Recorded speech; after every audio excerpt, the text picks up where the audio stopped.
Thank you so much. So good morning, everyone. I'm really glad to see you all here. My name is Sara, as Peter just said, and my co-PI on this project is Kristina Olson. And today we thought of showcasing to you the empirical results of the project that we developed together, Intellectual Humility Across Childhood in 3 Cultures. Now, we had proposed to conduct 3 studies and ended up conducting 9.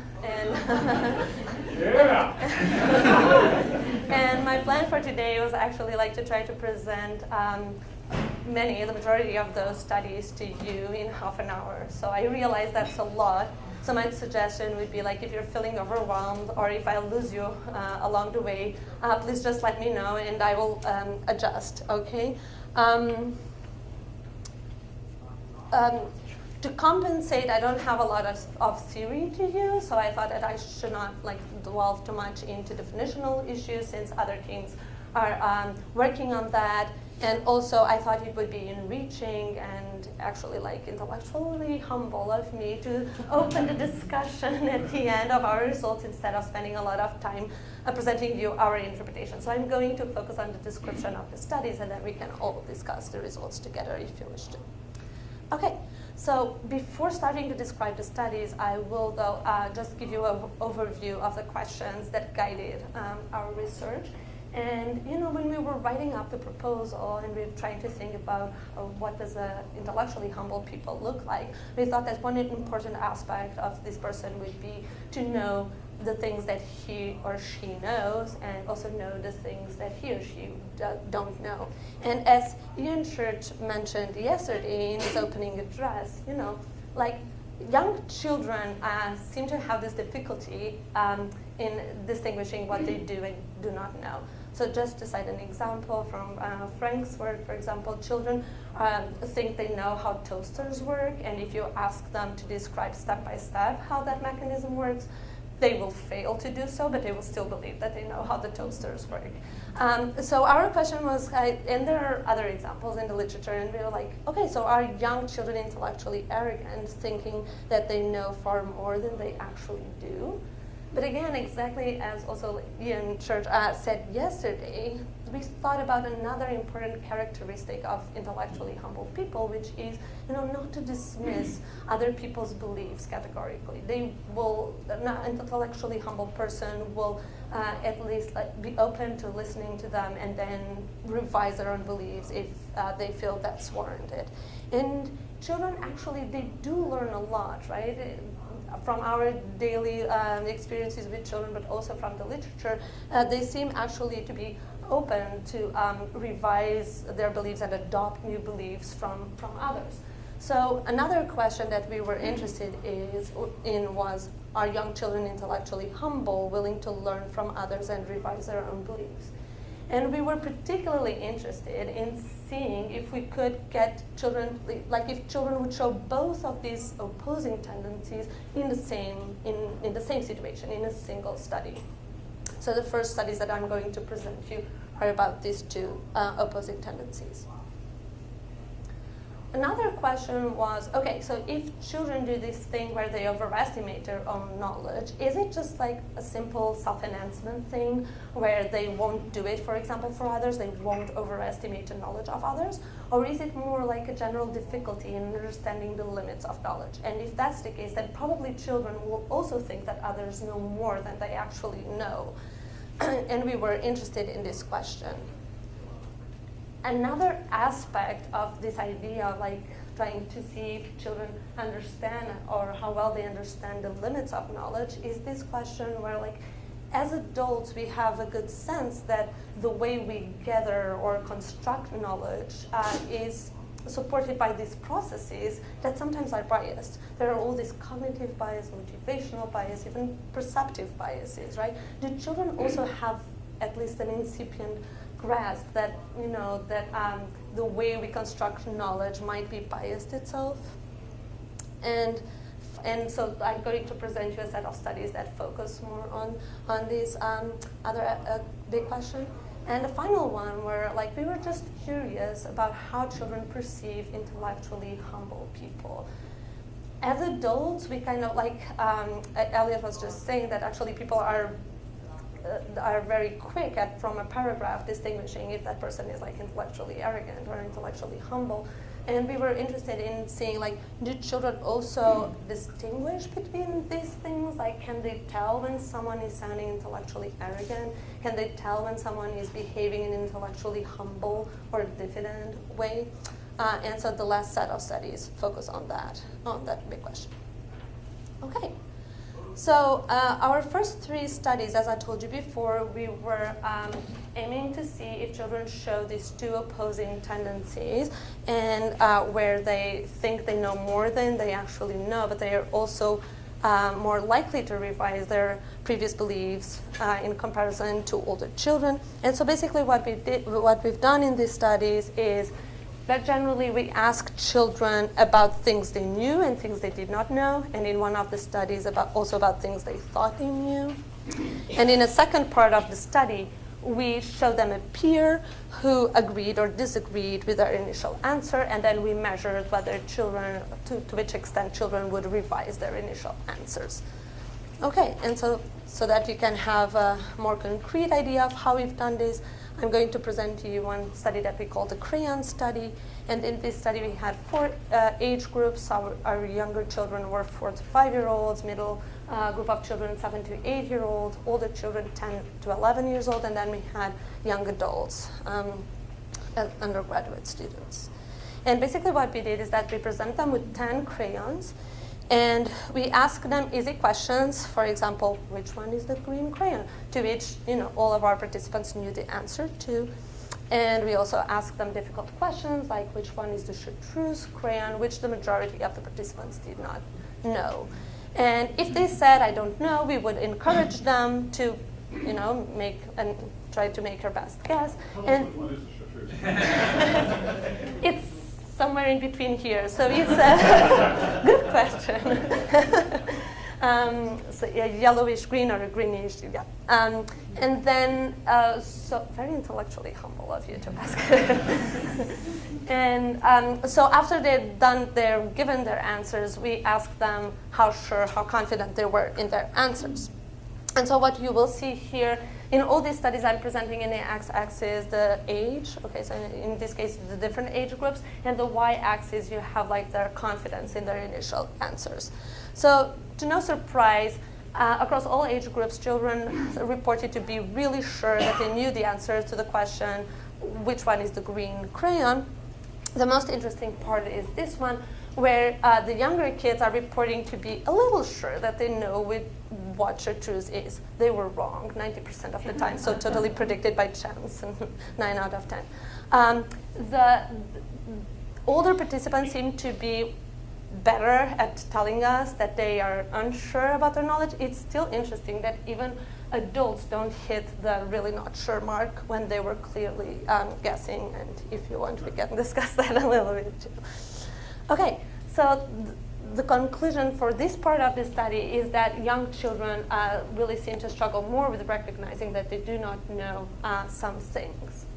Now let's see the second part of the study, where what we did is like we showed them a video of another kid, a peer, giving their answer to the question. So sometimes the peer was right. So for example, in this case, showing the green crayon to the green or chartreuse question. Sometimes the peer was wrong. So for example, showing the orange crayon.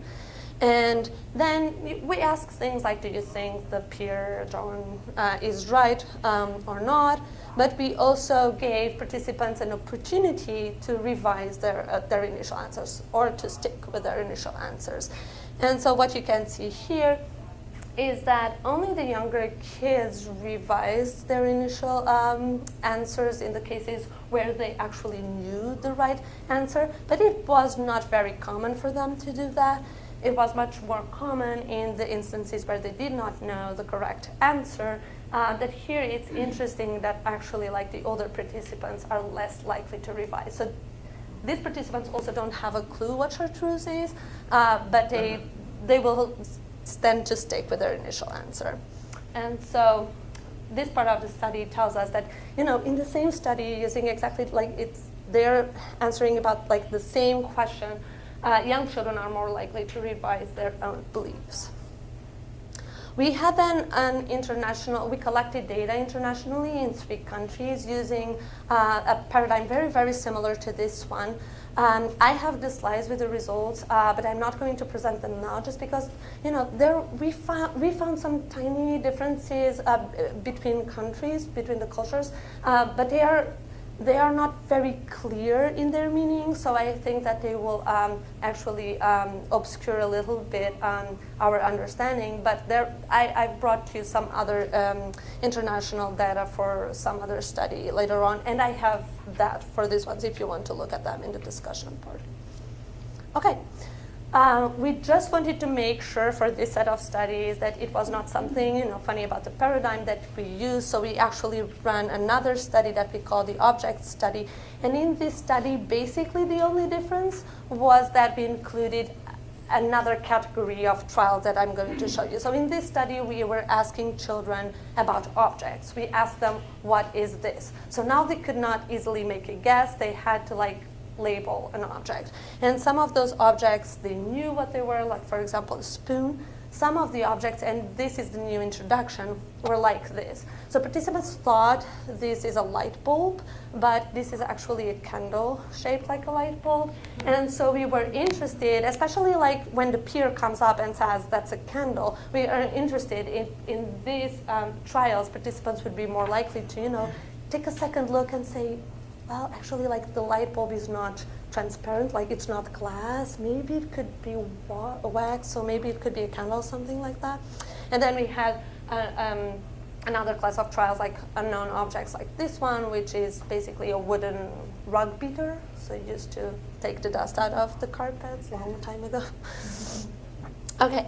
And so just for you to see, this is again the confidence they had in their in their initial answers, plotted exactly the same way as you saw before.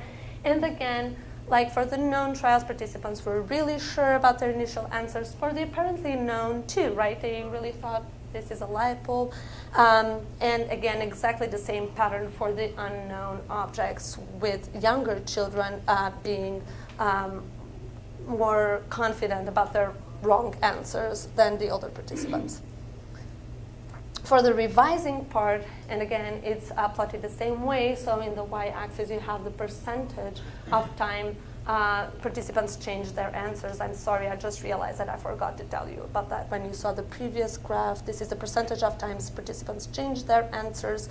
Again, low rates of belief revision for the younger kids in the trials they know. For the apparently known, again here, this is an advantage of the younger kids right here, right? Because those are getting the correct answer more often just because they were more open to what the peers were saying. And here for the unknown trials, again, the same pattern where young children are more likely to revise their beliefs, which, in some cases is really good, and some others can lead them astray.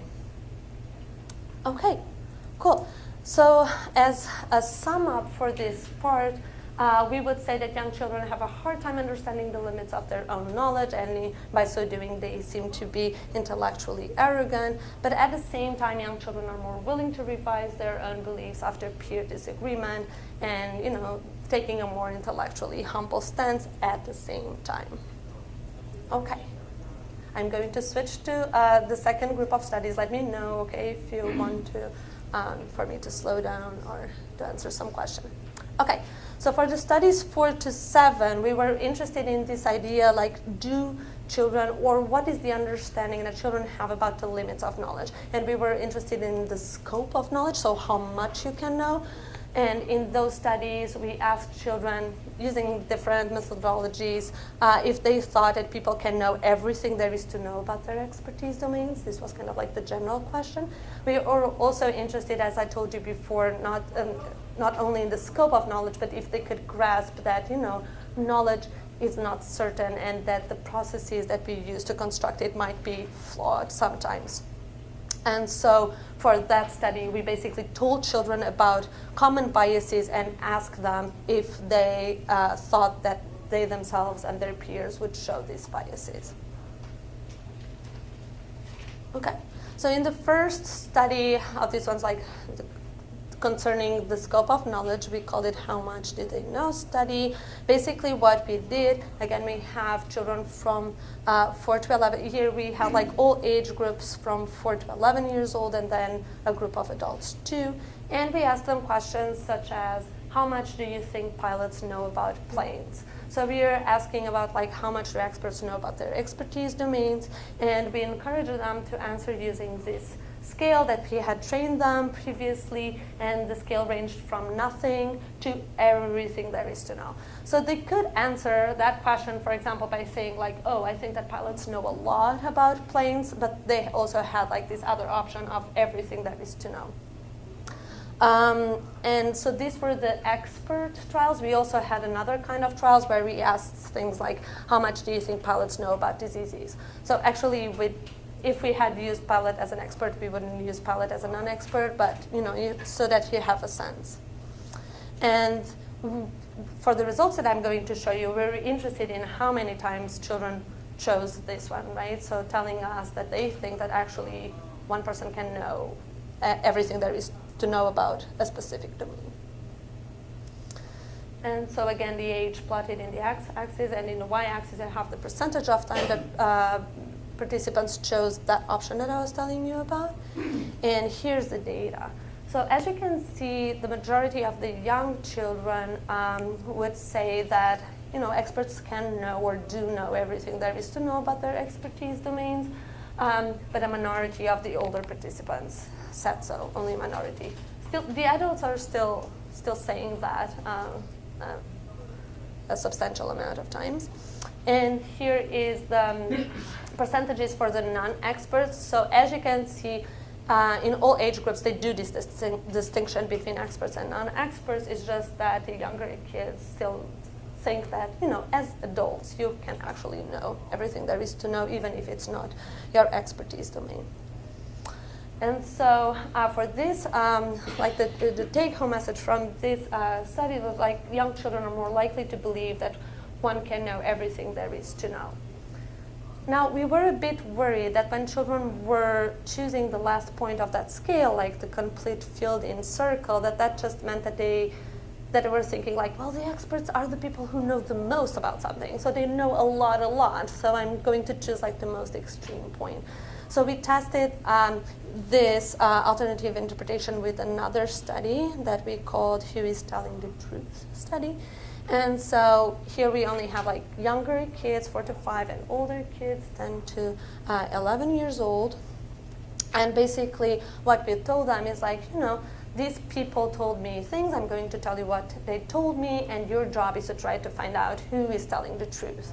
So for example, this firefighter here on the left, he told me that he knows everything there is to know about fires. This other firefighter told me that he knows a lot about fires, but not everything. Who do you think is telling the truth?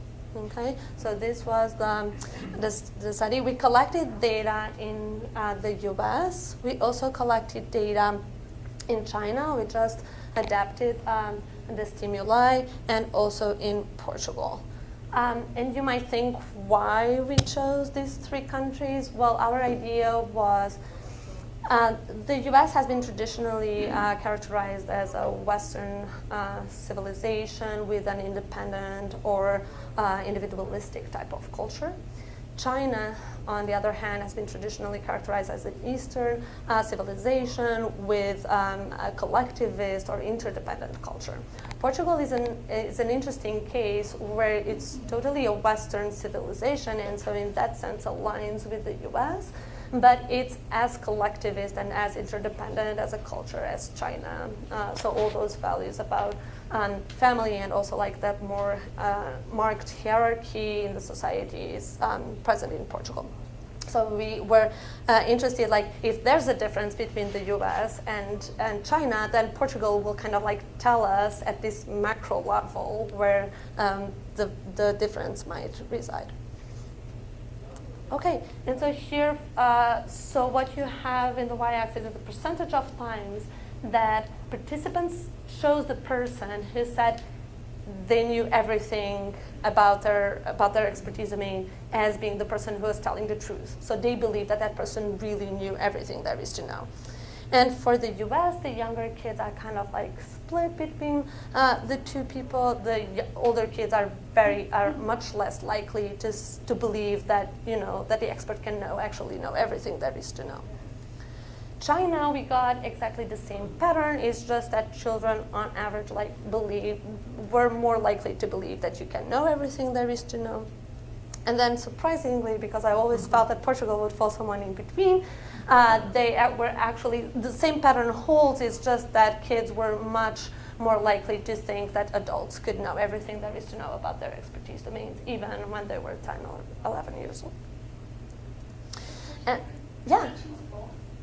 No, I didn't give that option. Okay. And yeah, so young children are more likely to believe one can know absolutely everything about a given domain. Now we feel, with this other replication, we feel more confident drawing this conclusion, and this holds apparently for these 3 cultures that we tested it in. There is another study on this set that if you're interested in, so basically in that study what we did is that we kind of like probed children after they said, that their mom or that a zookeeper could know everything about animals. We probed them like, but would a zookeeper know how many lions there are in the world right now? So try to move them around. If you're interested in that study, I can also show you the results later. Okay, I'm now moving on to this other part of understanding the limits of knowledge, where we were interested, do children have at least some kind of grasp that that people are not objective perceivers of reality, that the way that we construct knowledge can be biased. And in this study, what we did, we had 3 groups, age groups of kids, and actually these data were collected in Portugal. We have other studies similar to these ones collected in the US, and they are consistent. And so, for example, what we did is that this is just one example of one bias that we used. We would present 2 targets, and we would tell kids, these 2 kids are really nice. Then we would describe the bias by saying, although they are both very nice, many boys say they like the boy better. Maybe that's just because he's a boy like them.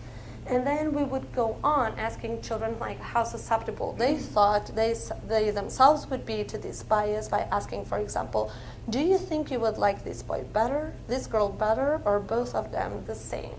And if children said, for example, if a boy would say, well, I would like the boy better, we would follow up on that question asking, and why do you think you would like this boy better? Because he's really nicer than the girl, or because he's a boy like you? And only if they said, boy saying I would like the boy better because he's a boy like me, would we code that as recognition of bias. So they were recognizing that their preferences might be biased. If they chose they would like both the same, we would code that as unbiased. If a boy said I would actually like the girl better, we would code that as counter-biased. And then we had something similar to measure the perceived other susceptibility to bias, where we would go yesterday there was this boy your age with me doing the same activity. His name was Peter. Who do you think Peter liked better, the boy or the girl? And then if they would say, well, Peter liked the boy better, we would again follow up with the same question, and again we will only code as recognition of bias if they said that Peter would like the boy because the boy is a boy like Peter, and not because it's really nicer than the girl. The really nicer would be something like, I'm doing this biased behavior, but I really think that I'm being objective. Okay, and here for the results, so what you have in the y-axis is that kind of coding that I was trying to describe you. So kids could choose the counter bias, so the one that goes against the description of the bias. They could kind of tell us that they were unbiased, or they could recognize bias. And what you can see is that for themselves, across all age groups, participants actually thought they would be unbiased. But for the others, while the younger kids, you don't have the error bars here, but if we look at the 95% confidence intervals, this is actually not different from each other. And so basically, young children are telling us that others are also unbiased. They don't perceive bias in others, and it's only later in life that they become to realize that other people might be biased. So kind of like the sum up of this one would be that young children do not perceive themselves or others as susceptible to bias. Older children perceive others as susceptible to bias, and in adults this has been dubbed the bias blind spot. Okay, so to sum up like this part of like how do children perceive the limits of knowledge, where do they stand? Well, young children tend to think that complete knowledge is attainable, which is interesting, kind of like suggesting that their intellectual arrogance of thinking that they know more than they actually do is a more general just difficulty they have in understanding how much people actually know or can know. And young children tend to think that people have unbiased or objective access to knowledge. So there are some difficulties at getting what we would expect an intellectually humble person to be aware of. Okay, I'm going now to the third set of studies. This one is easier to follow, I feel. So, but let me know, okay? I could skip some if you don't want. Okay. So in here we were just like interested in how children perceive intellectual humility. And basically what we did is that we asked children who they liked better, a person who sounded intellectually arrogant or a person who sounded intellectually humble. And in a second study, we did exactly the same thing. The only difference was now that they had to tell us who they liked better, an intellectually humble or an intellectually diffident person. We did it, so we had again our 4 age groups, and we told them that you're going to listen. So they actually heard some. You're going to listen how these 2 people answered some questions, and then one of the questions is like, what is that? And you might recognize that object from before. And so the intellectually, well, I'm not going to tell you who this person is. Let's see if you can find out. This person would go like, that's a light bulb. And I would ask, are you sure? And they would go like, I'm absolutely sure this is a light bulb. And then I was like, what would you say if I told you that this is actually a candle? The person would say something like, no way, this is a candle. You're not right about that. Okay. The other person, on the other hand, would say like, I think that's a light bulb, and are you sure? I'm pretty sure this is a light bulb. And then when I suggested, could this like be a candle? I guess it might be a candle shaped like a light bulb, maybe you're right, something like that. And so we are interested to see if like children, as we as adults could like, if that sounded more intellectually arrogant than this over here, that sounds a bit more like intellectually humble. And we asked other things. I'm going to show you just the liking ratings. So higher values mean that they like that person better, and lower values that they did not like that person a lot. And here's what the data look like for the arrogant people. So like, except for the younger kids, they are telling us that they kind of not liked the arrogant person. The humble person, on the other hand, the older kids are telling us that they actually liked that person some more. And the younger kids, 4 to 5s, don't seem to be differentiating. Another very interesting part of this data set, I feel, is that we also ask like smart and nice, how smart and nice these people feel. And the arrogant person was perceived as being less nice, but as smart as the humble person, which goes very well with the data Peter has on our lay theories. And so the intellectual terms like intelligent, smart, go well with intellectually humble, intellectually arrogant, and wise people. So young children don't seem to differentiate between these 2. All others prefer the intellectually humble person. Okay, what about like the humble versus diffident contrast?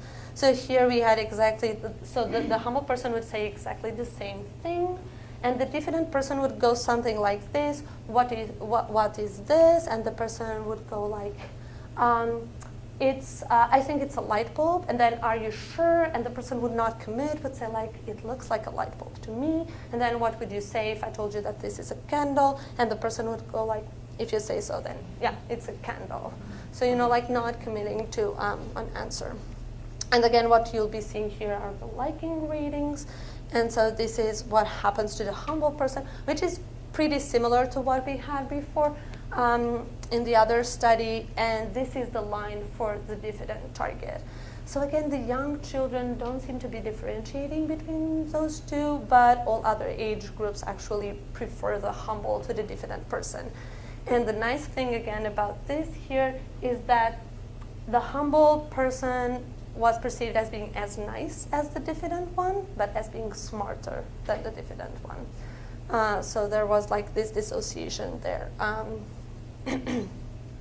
Okay.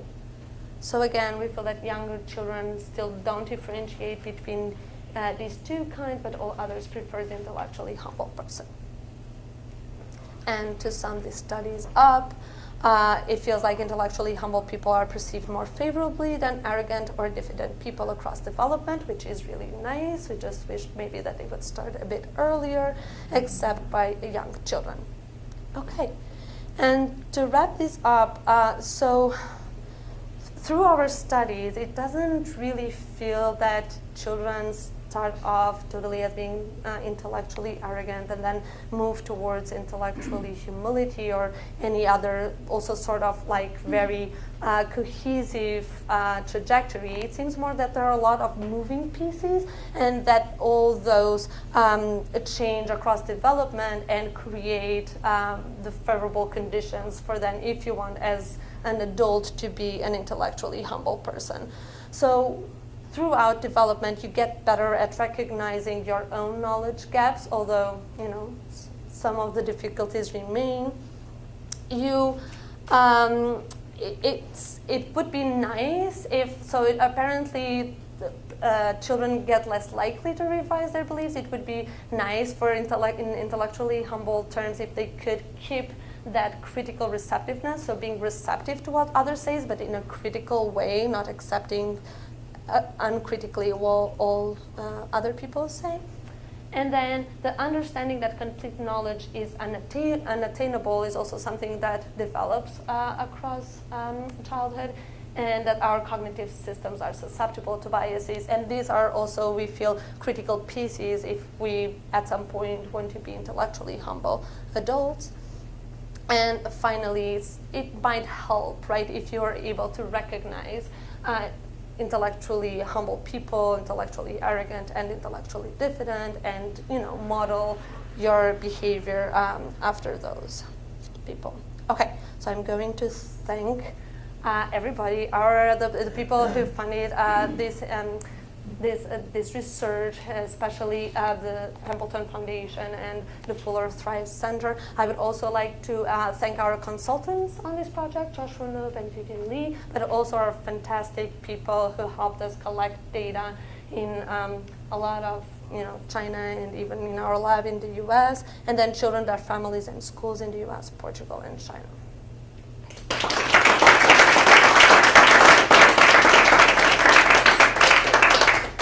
Reminder, if you want to ask a direct question that changes the subject, kind of question, full hand. If you want to follow up, raise your finger. Sorry, that's great data. So in the last part where they're judging the intellectually humble or diffident, I'm wondering how you disentangle that from confidence, because it struck me also that you could just look at the arrogant person as this person's very confident. And but interestingly, there's other work in epistemic trust with much younger children, I think, 2-year-olds in Sue Birch's work, who actually think being confident is really good and they trust that person, and yet in your data, so I'm just wondering what your thoughts are on that. Exactly. So I think that that's exactly why they are kind of not differentiating between the two, is because they're feeling like these two opposite poles. One of them is like, I want to go with a more confident person. And I feel that has a really high functional value. If you're learning something, it's really good for you to go with the person who seems to know what she or he's talking about. So I'm pretty sure that I have this pull towards the arrogant person because she didn't leave room for, right? She was so sure, I'm really sure this is a light bulb. At the same time, I feel that I might have perceived that person as being a little bit mean, like they were saying, like, no way you're right about that, you're wrong. And there's also some data from the trust in testimony literature suggesting that if everything is kept constant, they will go with the nicer person or with the nice expert. So I actually think that those tendencies might be being like pulling in opposite directions, and that might be one of the reasons why they don't show a clear preference for And none I'm of thinking them. on that maybe there's where the developmental change is happening, is they're Yeah. starting to sort of tease those apart and think of them as different dimensions. Just to add on that, I think also the less you know when you're younger, the more it might be sort of pricey and to defer to the competent person because there's so little else to go on. Yeah. So it makes sense from a strategic point of view Yeah. to weigh competence more the younger you are. Yes, exactly. I would think exactly the same for novices and experts, and I totally agree with you. Yeah, it would be like too daunting, right, to navigate a world that. Suppose I would have argued, I'm sorry. I raised your hair. Well, it's okay. Go Okay. ahead. Go And ahead. so I was just curious, a small question. In the openness to revising your opinions in response to peers' knowledge, you showed a picture, showed the crayon case, you showed a picture of a child saying that this is the chartreuse one. Right. Did you, for the other groups, did you use an adult for the adult one? Oh yes, I always use the gender and age matched. So the adults were seeing adults, the older kids were seeing older kids, the younger. Yeah, I showed you like what would be like the younger kids. But So yeah. do you think that if you showed an adult to the children, you would get a stronger effect because there's your authority? I would totally predict that just because I thought like they would trust an adult, right, more, and I don't know. I haven't run that condition, so I'm not sure. The only tiny thing that leaves me to doubt that is that while I was piloting the study for the object study, I wanted them for the apparently known ones, for example, like the light bulb, I wanted to get the kids to say, oh, I think this is a light bulb, but if you're telling me that this is a candle, okay, on second look, I get it. And I didn't get that at all. So even with the 4-year-olds, adult, and other experimenters, English native speakers, so it's not even that, I think. And we would sit there and say, like, what is this? And they would go, like, a light bulb. And I was like, look closer. I know, like I would go, I know this is a candle. What do you think this is? And they would go like, a light bulb. And so like, yeah, I haven't run that condition. I would agree with you that I would expect more deference in those cases, but I'm a bit unsure. Go ahead. Just a question about the younger children in terms of revising beliefs. Might be, given some of the work on moral thinking in younger children, quite consequential. So it may well be that the demonstrating that the choice is wrong would require presenting a consequence, like somebody falling in the dark room because they interpreted this as a light bulb when it really was a candle that they hadn't moved. So there's consequential, and I know that will be easily accepted by all age groups as I think Right. there are. But does the person who makes, if I'm looking at somebody else, does the person who makes that consequentialist error, are they seen as less expert on another choice? Do they vary the perception of the expert depending upon the consequences of their prior choices? And so who children come to rely on, and where does expertise come from? Exactly. And it goes beyond, does it transcend domains, like mama knows everything. Yeah. Yeah. And my best friend knows everything. This other person I don't like doesn't. So how does the consequential aspects of this, I think, are kind of interesting because all these judgments are consequence free, Exactly. and a lot of moral judgments are, have consequences. That's fascinating. I'm making mental notes to myself and then I'll put them there to paper.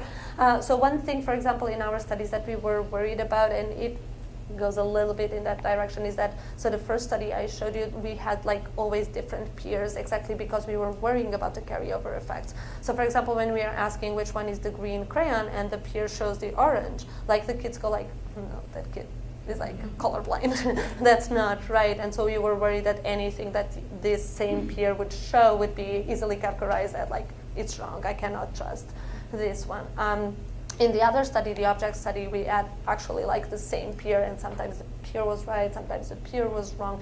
And we don't have enough data to look at like the different trials, but I really feel that after the peer committed an error in those known trials, they then were, like, children were less likely to revise their beliefs after that. Like, they kind of drew the consequence, like, you cannot just. Yeah, so I just had a question about the Wednesday where you're asking about how much the experts could know about, well, how much the pilot could know about the Yeah. plane, all the parts of the plane, because you just used that last part of the scale.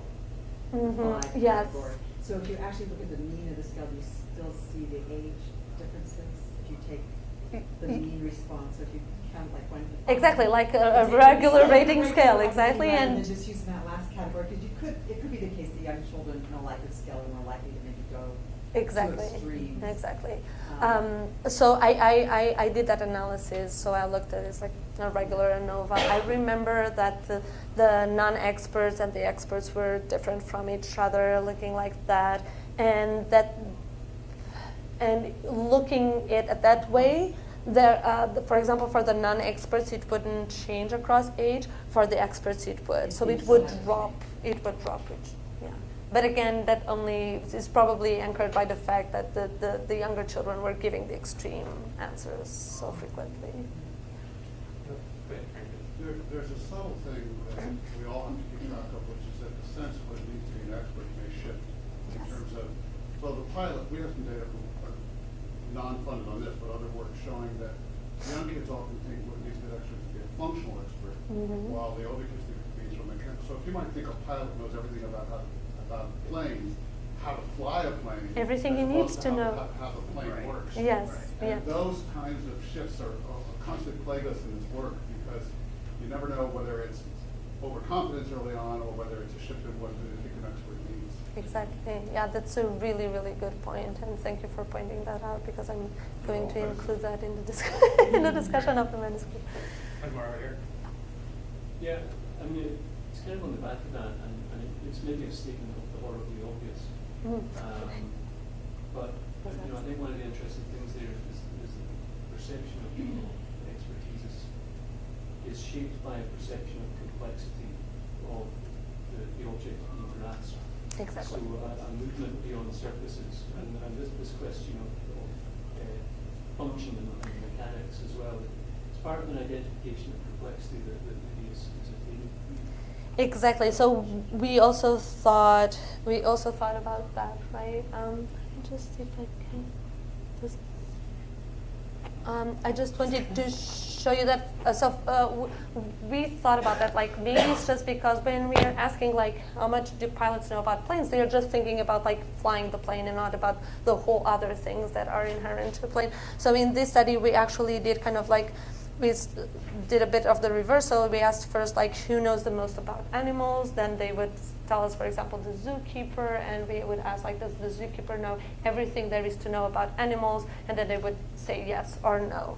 If they said yes, we would further probe them with easy questions, like, for example, so would a zookeeper know what a lion eats? And they would go like, yes. Would a zookeeper know how many lions exist in the whole world? And, you know, here some kids would say no, some kids would say yes, and then we would ask again, so does a zookeeper know everything there is to know about animals? And we actually looked at, like, how many kids, like, dropped from this before stage to this after stage, where they realized, oh, okay, so maybe when they are talking about everything there is to know, they mean other things, other complexities that I was not thinking about.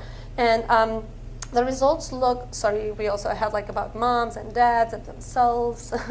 And basically the data look like this. So after being probed by that question, they actually, they drop a little bit. They are more likely to go like, oh, okay, now that you told me that, probably they don't know everything. But it's still such a higher rate that we think that either it's not just that about the complexity, or it could be that kids just, they wanted to stick with their original answer. That's another option too. But yeah, that's a really good point. We are out of time, so if you have another question for Sara, coming out.